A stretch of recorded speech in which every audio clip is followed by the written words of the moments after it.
Chers candidats, chères candidates, je te présente quelques éléments clés sur la fibrillation atriale à travers une histoire clinique.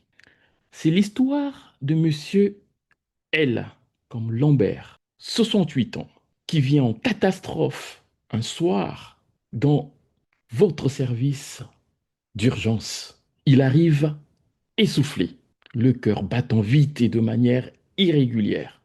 D'après ses propos, tout a commencé brutalement dans l'après-midi, sans douleur thoracique, mais avec une sensation d'oppression et de fatigue intense. Tu fais partie de l'équipe, tu penses à une chose. Tu penses à un trouble du rythme. Oui, ce patient fait certainement un trouble du rythme et pas n'importe lequel. Il fait très probablement une fibrillation atriale, qui est un trouble du rythme supraventriculaire le plus fréquent, tu y penses. Monsieur Lambert, comme 2% de la population française, fait cette maladie qui est en France comme en Occident un serial killer de par ses complications. Et il touche plus de 10% de la population de plus de 80 ans, avec une incidence en hausse avec le vieillissement. Et tiens-toi bien compte, il est responsable de 20 à 30% d'accidents vasculaires ischémiques. Revenons à notre patient. Vous le recevez dans votre service d'urgence. Il a un antécédent d'hypertension artérielle ancienne, mal équilibré. Bien qu'étant à la retraite, il ne prend pas soin de sa santé. Il a une consommation chronique d'alcool. Par le passé, il aurait fait, sans documentation, un AIT. Mais officiellement, il n'y a aucun antécédent d'AVC ni de pathologie cardiaque connu chez ce patient. Il n'a pas un bon suivi. Mais ce jour-là, quelque chose se passe. Mais depuis quelques jours, il se sentait plus essoufflé et a ignoré ces signes. Tu peux noter qu'il y a une notion d'hypertension. Et l'hypertension est de loin la première cause de fibrillation atriale via la cardiopathie hypertensive.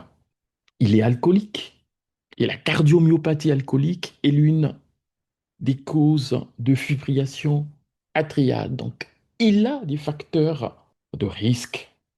Et les symptômes qu'il présente, palpitations, dyspnée, asthénie, ne laissent aucun doute.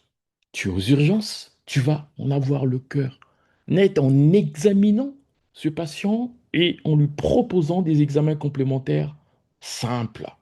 À l'examen, son pouls est irrégulier, rapide, avec une fréquence cardiaque à 114 battements par minute. Parfait, irrégulier.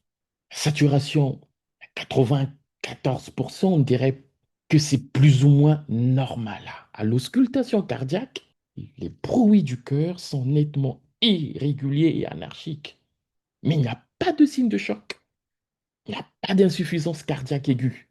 Les éléments qui attirent ton attention, évidemment, c'est l'irrégularité du pouls et l'auscultation cardiaque pathologique. Et tu te permets, par la même occasion, d'éliminer l'urgence dans la fibrillation atriale. C'est le choc cardiogénique, c'est l'insuffisance cardiaque congestive et complications vasculaires périphériques type accident vasculaire ischémique ou ischémie de membre inférieur.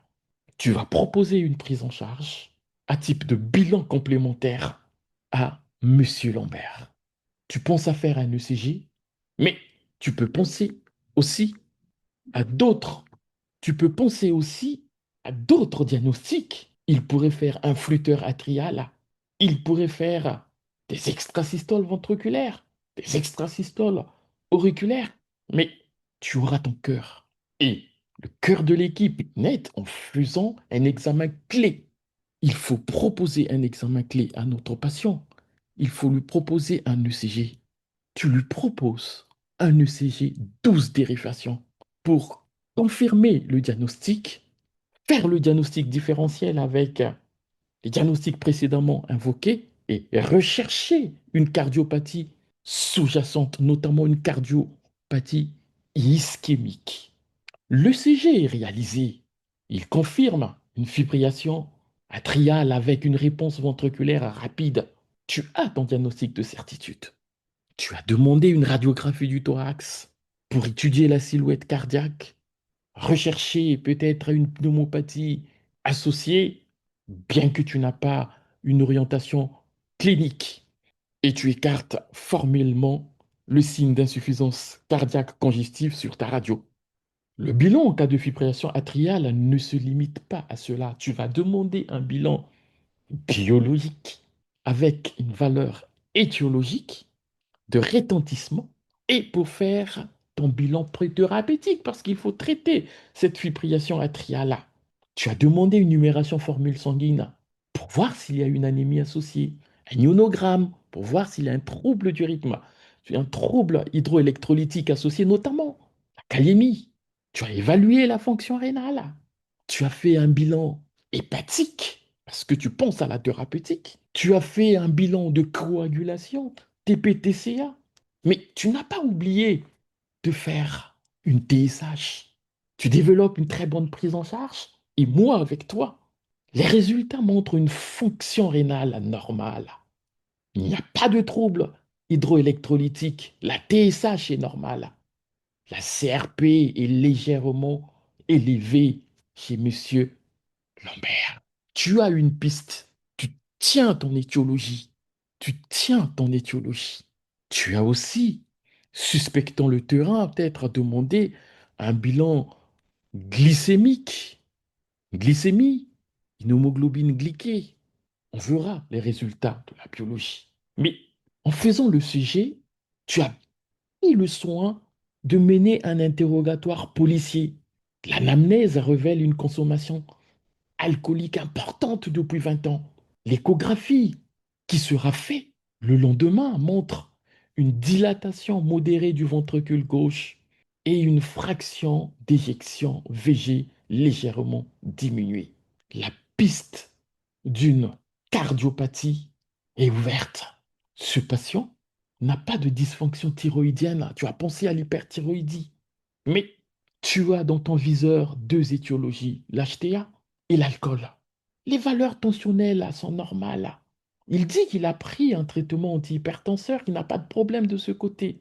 Alors, tu suspectes une toxicité myocardique directe liée à l'alcool.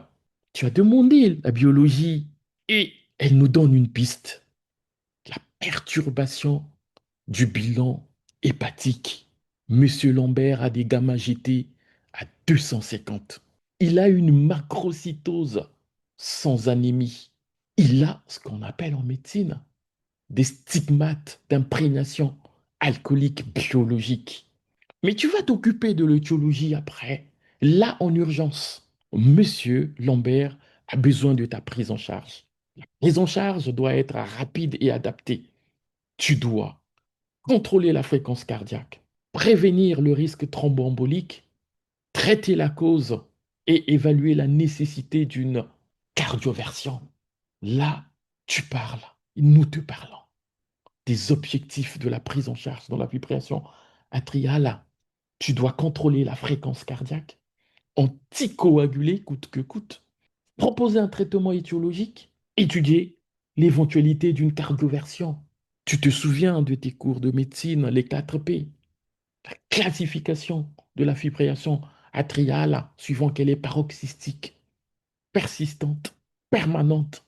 Tu te dis, peut-être que j'ai une FA persistante. Et si elle était permanente chez ce patient qui ne se soigne pas, il n'est pas en choc, il ne décompense pas son cœur. Je ne sais pas depuis combien de temps dure cette fibrillation euh, atriale, mais je sais une chose, qu'il a un score TAD-VASC à 2 d'après mes calculs. Son âge, 65 ans, HTA. Ce score implique une anticoagulation systématique. Je vais lui proposer, tu lui proposes un traitement antithrombotique pour la prévention des complications thromboemboliques. Le bilan rénal est normal. En absence d'insuffisance rénale et de valvulopathie mitrale significative, on n'a rien vu à l'échographie. Un anticoagulant oral direct est proposé à Monsieur Lambert. S'il avait une valvulopathie en position mitrale et sténosante type rétrécissement mitral, je lui proposerai un AVK. Dans ce cas, il n'y a pas d'indication aux AOD. Tu as le choix. Apixaban, Rivaroxaban, Endoxaban. Habituellement à l'hôpital, simplement, on utilise l'apixaban. Il n'y a pas de contre-indication. On a fait le bilan de coagulation qui est normal. Le bilan hépatique n'est pas si perturbé. On n'a pas une valve. On n'a pas une valvulopathie sténosante mitrale. On n'a pas une valve mécanique. Le chemin ouvert aux AOD. Donc, ce cher patient bénéficie du premier axe stratégique thérapeutique, le traitement antithrombotique. Deuxième axe, contrôle de la fréquence cardiaque. Les nouvelles recommandations françaises et européennes te somment d'avoir une fréquence cardiaque de repos inférieure à 80 et à l'effort inférieur à 110. Tu réfléchis quant à la prise en charge de ce patient. Quel traitement proposer? La réponse est évidente. Il faut lui présenter, proposer un bêta-bloqueur cardio-sélectif. On a vu que sa fraction d'éjection commence à chuter. Il est jeune, on lui présente, propose un bêta-bloquant en première intention. Dans certains cas, l'alternative peut être les inhibiteurs calciques, la digoxine, mais ce n'est pas le sujet aujourd'hui. Et faut-il aller à la cardioversion chez Monsieur Lambert? Ben non, tu as le temps. Tu as le temps, il n'y a pas d'urgence. Et tu ne sais pas typer sa fibrillation atriale. Assurément, elle n'a pas moins de 48 heures. Tu as le temps, tu contrôles la fréquence cardiaque. Monsieur Lambert a été magnifiquement pris en charge. Il a bénéficié d'un traitement anticoagulant et d'un traitement bêta-bloqueur. Tu te poses alors la question du traitement étiologique.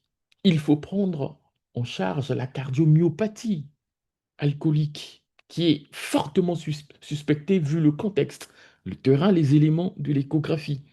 Tu es en médecine générale, tu es en urgence, en gériatrie, tu dois coordonner la prise en charge, demander l'avis du cardiologue, demander l'avis de ton confrère gastro-entérologue, avoir leur idée. Qu'est-ce qu'on doit faire? Évidemment, il doit bénéficier d'un suivi avec le cardiologue et un suivi avec le gastro-entérologue. L'échographie cardiaque a été déjà réalisée, connaît la fraction d'éjection qui est légèrement abaissée, inférieure à 40%. Le gastro-entérologue, il va faire des explorations pour voir si ce n'est pas un terrain cirrhotique débutant et proposer un suivi. Mais il y a aussi la dictologue qu'il faut voir. Tu dois adresser ce patient au confrère addictologue pour son suivi. Les nouvelles recommandations européennes préconisent l'approche ABC. Il faut individualiser la prise en charge, mettre l'accent sur le dépistage des facteurs de risque, l'HTA, le syndrome des apnées du sommeil, l'obésité, qui sont des graves facteurs de risque de fibrillation atriale qu'il faut prendre en charge. Il faut proposer dans tous les cas un traitement étiologique et débuter une anticoagulation grosse. Monsieur Lambert, grâce à tes soins et à nos soins, quitte le CH après une courte hospitalisation avec un traitement anticoagulant que tu dois surveiller, un traitement bêta-bloquant et un suivi régulier. La prise en charge précoce et adaptée a permis d'éviter des complications majeures. Insuffisance cardiaque, aiguë, voire chronique. Il est potentiellement en début d'insuffisance cardiaque et surtout les complications vasculaires périphériques, l'accident vasculaire ischémique et l'ischémie aiguë des membres. Voilà l'histoire de Monsieur Lambert. À travers cette histoire, je t'ai rappelé les principaux éléments à considérer dans la fibrillation Atrial. Évidemment, pour un enseignement plus précis, pour complet sur la fibrillation atriale ou un résumé R2C, je t'oriente vers la plateforme campus EVC pour plus de notions en profondeur sur toutes les questions, dans toutes les spécialités. Bon courage à toi et bonne préparation.